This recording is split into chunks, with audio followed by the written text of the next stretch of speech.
ቅድም ስትናገር የሰማው ነገር ነበረ። ምንድነው ስትል የሰማው መሰለክ?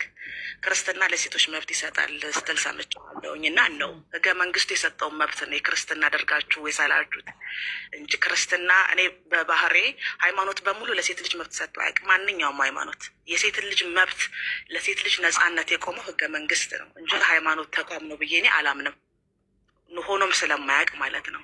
ስለዚህ የህገ መንግስቱን ሀሳብ እናንተ ስለደገፋችሁ ክርስትናችሁን ያንን ሀሳብ ያረቀቀው ወይም ያጸደቀው ልንል አንችልም። ሀሳቡን ስለደገፍከው እናመሰግናለን፣ ግን የክርስትና ውጤት አይደለም፣ የዲሞክራሲያዊ መንግስቶች ውጤት ነው። ይህን ነው ማለት የምችለው። አመሰግናለሁ። እኔ ግን የመጽሐፍ ቅዱስ የመብት ውጤት ነው ብዬ ነው ማምነው። የትኛውም ኃይል ከዚህ መጽሐፍ ቅዱስ ነው ህጉን ያረቀቀው ብዬ ነው ማምነው።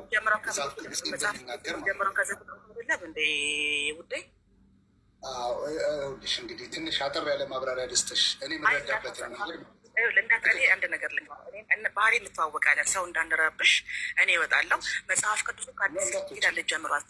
ከዛ ፍጥረት ነው የምንጀምረው። እንደዛ ከሆነ ከዛ ፍጥረት እስከ ዮሐንስ ራዕይ ነው የምንጀምረው እንጂ ከመሀል ጀምራ መችል ልትወስድ አትችልም። ሀሳቡን ላስቀምጠልሽ፣ የመጽሐፍ ቅዱስን ሀሳብ እኔ የተረዳሁበትን ወይም ደግሞ ቤተክርስቲያኔ እንዳስተማረች አንተ የአዲስ ኪዳን ጥቅስ የአዲስ ኪዳን ጥቅስ አምጥተህ ክርስትና ለሴት መብት ይቆማል እንዳትለኝ። ከዛ ፍጥረት ጀምራ ስጠኝ ለእኔ ገባ። አዲስ ኪዳን ላይ አይደለም። አመሰግናለሁ። መልካምሽ እንግዲህ እኔ አጠር አድርጌ የብሉይ ኪዳን ሀሳብን የኔን መረዳት አስቀምጣለሁ ማለት ነው። መጽሐፍ ቅዱስ እንግዲህ እግዚአብሔር ሰውን ሲፈጥር በአምሳሉ ወንድና ሴት አድርጎ ፈጠራቸው ይላል። ከዛ በኋላ ግን ምድርን ግዛት አይደለም ያለው፣ ምድርን ግዟት ነው ያለው። ግዛት ብሎ ለወንዱ ብቻ ኃላፊነት አልሰጠውም፣ ግዟት ነው ያለው። በጥቅል ማለት ነው ግዟታል። እነዚህ ሁለት ጥንዶች ኢቨኒፍ የምርጫ ሀሳብ አልተሰጠውም። ሁለት ሴት አይደለም የተሰጠው፣ የምርጫ ሀሳብ አልቀረበለትም። እግዚአብሔር ያዘጋጀለትን ሰጠው። ቆንጆ ትሁን መልከ ጥፉ ትሁን የምናውቀው ነገር የለም። ከዛ አንድ ነው ለምን ሚት ይደረጋለሁ? ተሰድብ ያለው ሰው ለሰደበኝ ሰው ሮች ለብረሚት ይሄ ነው እንግዲህ ሴት መብትና እንዳታረጓት ሚውት አታርጓት። ማን ነው ሚውት? ኮሜንት ላይ ነው ሚውት ያደረጓት እኮ ይመስለኛል አይደል? ኮሜንት ላይ የጻፍሽው ነገር ነው መስለኛል ሚውት ያደረጉሽ። ለምን ሚውት ይደረጋል እኮ ታዲያ? አሁን እኮ ያ ትክክል አይደለም። ስድቡ ራሱ በጣም የሚያስጠላ ጸያፍ የሆነ ስድብ ነው። እንግዲህ እኔ ስድብ አልመርጥም። የሱ ነው ይዜ የሰደበኝ ሰው። ስለዚህ ምን መመለስ ተላረጋችሁትም ራሱ ዘላስ እሷ የጻፈችውን ኮሜንት ስላላየሁ ነው። አንተ እና ደንግጫለሁ እኔ ራሱ በሰደበኝ ሰው ምን ብዬ መመለስ እንዳለብኝ የመቴስ መምረጥ ያለብኝ አይመስለኝም። አይ ገስት ላይ ከሆንሽ ባይዘ ኮሜንቱን አንዳንዴ ኢግኖር ማድረግ አለብሽ። ምክንያቱም እዚህ ጋር እያወራሽ ስለሆነ አንዳንዴ ኢግኖር ሁሉ ስድብ ምንድን ነው? መልካም ወኳልዬ፣ በጣም ይቅርታሽ። በጣም እንደምወድሽ በዚሁ አጋጣሚ እነግርሻለሁ። ይሄ ደግሞ የክርስትና ውጤት ነው። ፍቅር ስጡ ይላል መጽሐፍ ቅዱስ። እንግዲህ ከክርስቶስ ነው ፍቅርን የተማርነው፣ ከእግዚአብሔር ማለት ነው። በዚህ አጋጣሚ እወድሻለሁ። ከዛ በኋላ ግን እግዚአብሔር አዳምና ሔዋን ባጠፉት ጥፋት ወረዱ። ከወረዱ በኋላ የራሳቸውን ህይወት ነው የቀጠሉት። ራይት። ከዛ በኋላ ነው እንግዲህ ሰው እየበዛ በመጣ ሰዓት ምን ሆነ? ወንዶቹ የበላይ ሆነው ምን ማድረግ ጀመሩ? አኪዝ ማድረግ ጀምረዋል ሴቶችን። ወንዶቹ የበላይ ሆነው ወደ ምርጫ ገቡ። እችኛዋ ቆንጆ፣ እችኛዋ መልከ ጥፉ እያሉ የራሳቸውን ምርጫ ለትምህርታችን ተቀምጧል። ይሄም ደግሞ ያዕቆብን መመልከት እንችላለን። 7 ዓመት ወር 14 ለመልከ መልካሟ ልጅ ሲጠብቅ እናያለን። ምርጫ ነው ይሄ የወንዱ ምርጫ ነው። በቃ ስህተት ነው። እግዚአብሔር ምረጥ አላለውም። ምረጥና አግባ እንደዚህ አድርግ አላለውም። እግዚአብሔር ፊት ፍጥረት ሁሉ ኢኳል ነው፣ ተመሳሳይ ነው።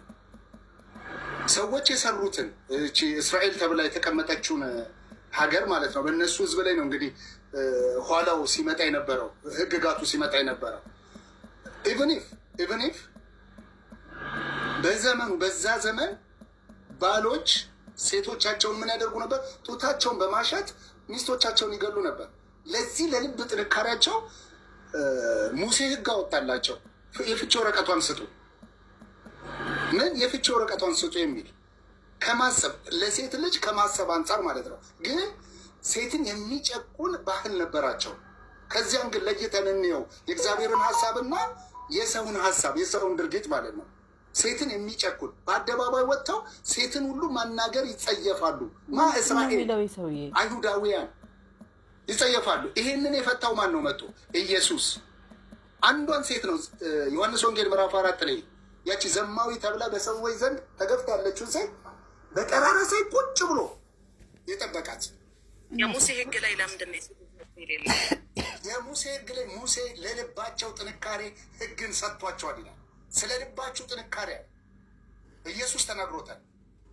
ስለ ልባችሁ ጥንካሬ የሴትና የሰው እየተቀላቀለ ነው። ወደ የምናወራው ስለ ሴቶች መብት አይደለም። ክርስትና የሴት መብት በቃ እኔም ጥያቄ እኮ እሱ ነው። ሴቶች በብሉይ ኪዳን አይቆጠሩም እንኳን አይደል እንዴ?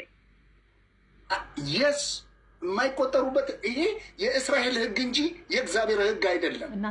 ሕጉ አይደለም፣ አልሰጣቸውም። ሴቶችን አትቁጠሩ ብሎ አልሰጣቸውም።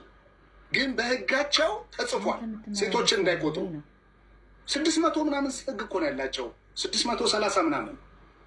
ይሄንን ሕግ የእግዚአብሔር ሀሳብ ስላልሆነ ኢየሱስ ክርስቶስ በዛ በጠራራ ሳይ አንዷን ሴት ቁጭ ብሎ ጠበቀ።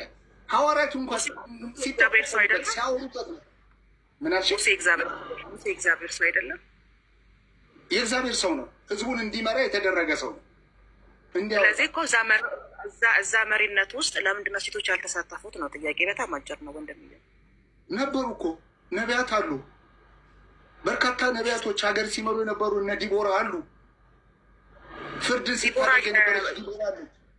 እነ ዲቦራ እኮ እነዛ እነሱ እነ ዲቦራ እንደዚህ እኮ ማለት ይኸውልህ 1 ሚሊዮን እንደማባዛት እኮ ነው። ገባክ? ዲቦራ በሚሊዮን የሚቆጠሩ እስራኤል ሴቶች ኦፓልዬ ዲቴል አልገባም።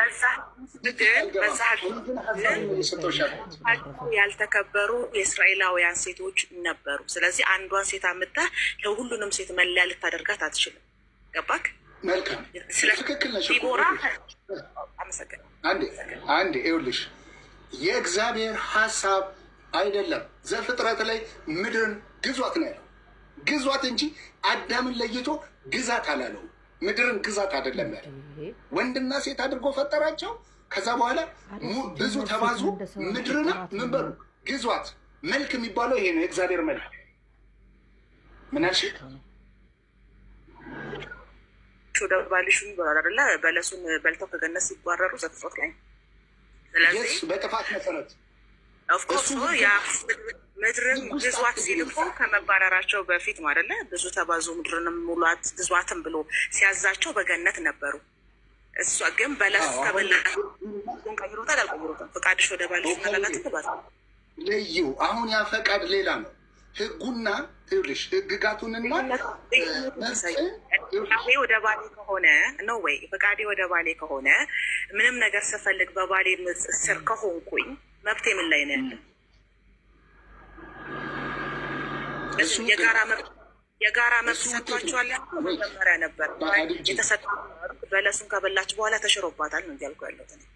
ይኸውልሽ አሁን በጣም ሰፊ እንትን ውስጥ እየገባሽ ነው። እሱ የኃጢአት ውጤት ነው። የኃጢአት ውጤት ይዞት የመጣው ውጤት ነው። ውጤቱን ደግሞ ምንም ልታደርጋት ትችል። ውጤቱ እርግማን መጣል። እርግማንን ተቀብላ ነው የምትሄደው። በቃ አመሰግናለሁ፣ መልሰህልኛል። ምንም ማድረግ አይቻልም። ለዚህ ነው ክርስትና በቃ መልስ ቤትም ይሁን የቤትም ይሁን መብቷን አታለች። ቆይ ለሴቷ ብቻ ነው እንደ የኃጢአት ውጤት የመጣው? ኦፓልዬ ወንዱንም እኮ በላብ በወዝ ነው ያለው። እሱን ኃላፊነት የተጣለበት በላብ በወዝ እሷንም እንዲመግብ ነው የታዘዘው። የኃጢአት ውጤት ነው ይሄ። ሁለቱም ናቸው የተከሰሱት። ሁለቱም በእግዚአብሔር ፊት ቀርበው የኃጢአት ውጤት ተሰጥቷቸዋል።